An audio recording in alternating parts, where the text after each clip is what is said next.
자, 주택담보대출 금리가 많이 올랐죠. 최저 4%에서 7, 8%까지 너무 많이 올랐어. 자, 금리를 좀 줄이고 싶은데 어떻게 할 수 있을까요? 최저 0%대에서 1%대의 금리를 얻을 수 있는 방법이 있습니다. 채널 고정.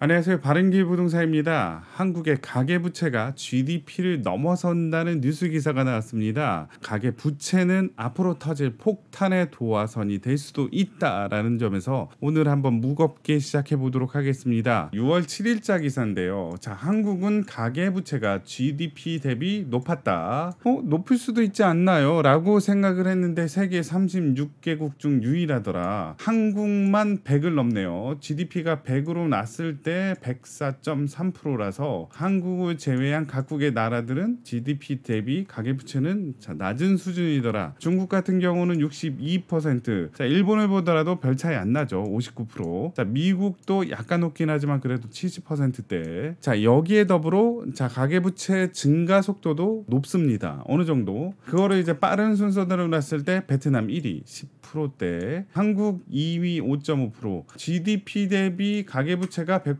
넘는 곳은 한국이 1위, 그 상승률은 한국이 2위라는 거죠. 자, 그래서 부채 비율도 높고 증가 속도도 높다. 자, 이게 폭탄의 도화선이 될지는 모르겠지만 일단은 금리는 지금보다 앞으로 더 많이 오를 거는 저 확실한 일이죠. 자, 그래서 은행 주담대 같은 경우는 13년 만에 7% 시대를 열었다. 앞으로 이제 한은은 금리를 더 올리겠다고 하는데 빅스텝을 할 경우에 있어서는 8%도 나올 수 있겠다라는 얘기죠. 와, 금리가 8%라면 상당하죠. 요거는 이제 시중은행 대출금리 현황인데요. 자, 비교 일단 요 색깔은 7월 16일, 진한 하늘색은 9월 23일이라서 자, 이렇게 따졌을 때 대략적으로 2달 정도의 기간 동안에 이렇게 그래프가 약간 상승한 걸 알 수 있죠. 디테일하게 보자면 주택담보대출 변동금리, 고정금리, 자, 그리고 전세대출, 신용대출까지 자, 이렇게 비교할 수 있게 나왔는데요. 전반적으로 봤을 때 다 올랐다. 하지만 특별하게 좀 가파르게 오른 걸 따지자면 주택담보대출 고정금리가 가파르게, 기울기가 정말 가파르죠. 변동금리에 비해서요. 자, 그리고 전세대출 같은 경우는 금리가 오르긴 했는데 뭐 이렇게 많이 올랐다 이런 느낌은 안 들고요.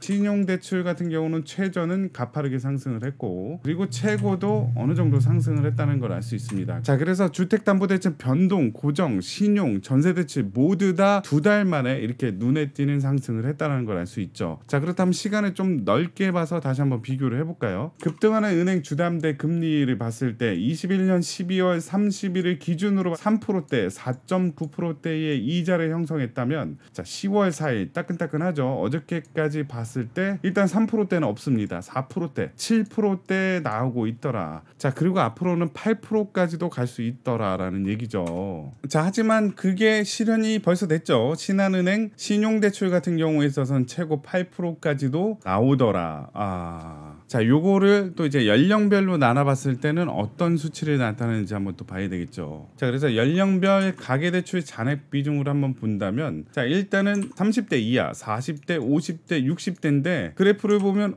여기 그래프가 3개밖에 없는데 자, 아니죠.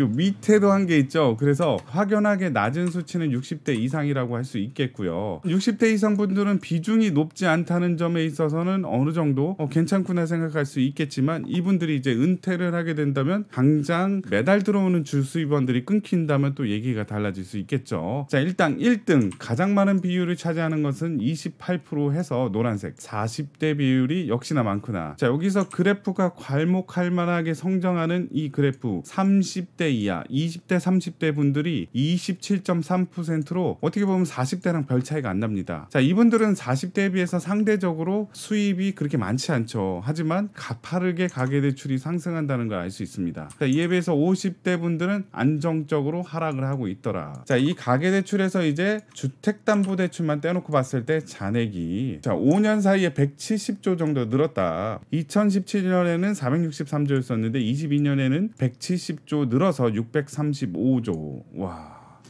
주담대가 이렇게 많이 그거를 디테일하게 20태를 놓고 본다면 12조에서 38조까지 늘었다. 5년 사이에 는 거죠. 자, 300% 정도 늘었다는 거 알 수 있습니다.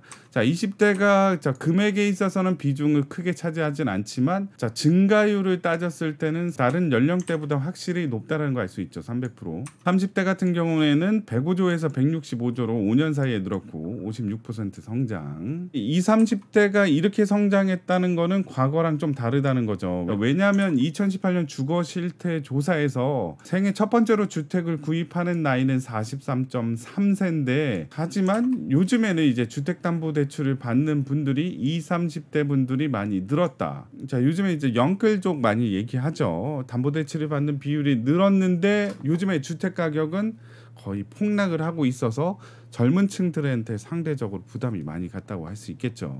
자, 그리고 전세대출 잔액도 47조에서 170조까지 요것도 많이 늘었네요. 자, 요거랑 더불어 또 는 게 있죠. 자, 3개 이상 금융기관에서 대출을 끌어온 자영업 다중채무자는 45%나 급증을 했고 평균 대출액은 거의 5억 원에 달했다. 와. 자, 채무자 같은 경우는 44.7%로 전년 말 28만 명에서 41만 명으로 이건 진짜 많이 급증을 했네요. 자, 이렇게 대출이 늘어난 건 정말 심각한 상황이라고 할 수 있는데요. 그래도 과거에도 이런 일이 있었는데 잘 넘어갔잖아요. IMF랑 금융위기 2008년도 그때랑은 약간 다르다고 한 교수는 이렇게 얘기를 합니다. 97년 외환위기 때는 기업 부채가 많았지만 가계부채가 적었다. 자, 2008년도 금융위기에는 정부 부채가 적어서 통화 스와프 같은 거 체결할 수 있었는데 지금은 어떠냐? 현재는 정부도 기업도 가계도 모든 부분에 있어서 부채가 빠른 속도로 증가하고 있다. 정부도 그래프로 보시면 이렇게 정권별로 국가 부채도 증가폭이 심하다는 걸 알 수 있습니다. 국가 채무도 GDP 대비해서 수치가 많이 올라갔다. 금리는 오르고요. 주택 가격은 하락을 한다면 어느 정도까지 하락을 할 것인가? 자, 모르겠습니다. 하지만 과거의 사례는 있죠. 그 사례를 한번 보도록 하겠습니다. 자, 일단은 IMF 때는 1998년도 1년 동안에 얼마나 주택 가격이 빠졌느냐. 전국 주택 가격은 12.4% 정도 빠졌다. 전세 가격은 더 많이 빠졌습니다. 코스피 지수는 42%나 하락을 해서 이 1년 동안에 벌어진 일들이 어마무시했다라는 거죠. 자, 2008년 금융위기 때는 어떻게 됐나요? 코스피가 1800에서 1600까지 떨어졌고요. 강남구 집값은 17.4%, 송파구 집값은 11.2% 해가지고 10% 넘게 빠졌더라. 자, 이때 당시 금융위기 때는 대처를 어떻게 했었죠? 금리를 어마무시하게 내려버렸습니다. 2008년 9월 달에 5.25%, 지금의 금리랑 비교했을 때 한 2배 정도 높았지만 요때가 아마 2009년도 2월 달이었을 거예요. 6개월도 채 되지 않았는데 바바바바박 해서 2%대까지 3.25%를 쫙 내려버렸습니다. 자, 지금은 완전 반대죠. 금리를 앞으로 더 올릴 것이고 주택 가격의 하락은 더 심해질 것이다라는 얘기죠. 자, 그래서 현재 주간 아파트 시도별 변동률 통계표인데요. 요거는 이제 9월 말까지 일단은 통계표가 나왔고요. 자, 요 매매 가격 변동률은 봤을 때 전국적으로 21년도에는 10%가 올랐다면 22년도에는 1.52% 하락을 했다. 수도권 같은 경우는 13%가 올랐는데 빠진 건 마이너스 2%다. 서울 같은 경우는 4.9%, 마이너스 1.5%가 22년도에 빠졌더라. 물론 22년도는 아직까지 다 끝나지 않았지만 21년도 이렇게 급등한 수치랑 비교했을 때 아직까지 좀 더 하락할 여지가 있다라는 걸 알 수 있죠. 자, 이렇게 금리는 나날이 올라가고 있고 오늘이 제일 싸고요. 내년엔 더 비싸고요. 내가 아무리 신용이 좋다 그래도 최저 금리로 따졌을 때 4% 이상은 가더라라는 게 이제 지금의 현실입니다. 그렇다면 이제 이자가 엄청 많이 나오겠는데, 자, 이러한 상황에서 1%대 대출을 받을 수 있는 곳이 있습니다. 정말 희망적인 얘기죠. 거기가 어딜까요? 엄청 많아요. 자, 한번 보실까요? 자, 이거는 공공기관 주택자금 사내대출 프로그램입니다. 공사와 같은 공공기관에서 직원들을 위해서 담보대출 형식으로 사내대출을 해주더라. 이게 이제 저금리라는 거죠. 대략적으로 봤을 때 지원 한도는 1억 2천에서 1억 3천 요 정도 되는데 금리가 예술입니다. 한국수자원공사 같은 경우는 0%대 금리 0.83에서 1.46, 한국가스공사 연 1.4%, 지금 현재 그런데 자 일반 시중은행 대출 금리는 4%에서 7%지만 자 그런 거 아니 난 몰라. 한국 남동발전 연 1.1% 9천만 원, 신용보증기금 연 1.3% 1억 3천만 원 정도를 주택담보를 위해서 빌려주더라. 그런데 여기서 아셔야 될 점은 자 이거는 이제 LTV에 영향을 안 받습니다. 자 만약에 7억짜리 집을 산다면 일단 은행에서 자, LTV 뭐 50%에서 60% 대출을 받아요. 그리고 나서 추가적으로 사내대출 프로그램을 통해서 이 정도 금액을 더 받을 수 있다는 거죠. 자 그래서 이런 거 자 뭐 무지하게 많습니다. 공공기관 사내 대출 치면 금감원 2%대 저금리, 고금리 무색 1%대 사내 대출 해서 황제 대출 뭐 60% 증가 엄청나게 많은 공공기관들이 대출을 해주고 있었구나. 자 그거에 대해서 디테일하게 알기 위해서는 누구나 자 찾아볼 수 있죠. 알리오라는 저 사이트에 들어가면 공공기관 경영정보 공개 시스템 자 여기에 주택자금이라고 검색을 하면은 자 이렇게 나와요. 뭐 여수, 울산, 부산, 항만공사, 주택도시보증공사 자 이런 분들이 과거에 국정감사 때 지적사항으로 나왔던 거예요. 최근에만 나왔던 기사가 아니라 과거부터 이어져 왔다. 자 그래서 주택자금 대출금리를 적정화 방안을 마련해라. 너무 싼 금리로 직원들에게 대출을 해주니까 그거를 좀 지적을 많이 했었는데 자, 아무도 안 들었죠. 특히 이제 주택도시보증공사 자 여기 아시죠? 허그 주택도시보증공사 여기 지적사항 한번 보면은 직원 대상 주택자금 금리가 다른 기관보다 낮아. 다른 기관도 낮는데 더 낮아. 자 그래서 지적을 받았는데 그 개선안의 금리가 오히려 더 낮은 것으로 나타나.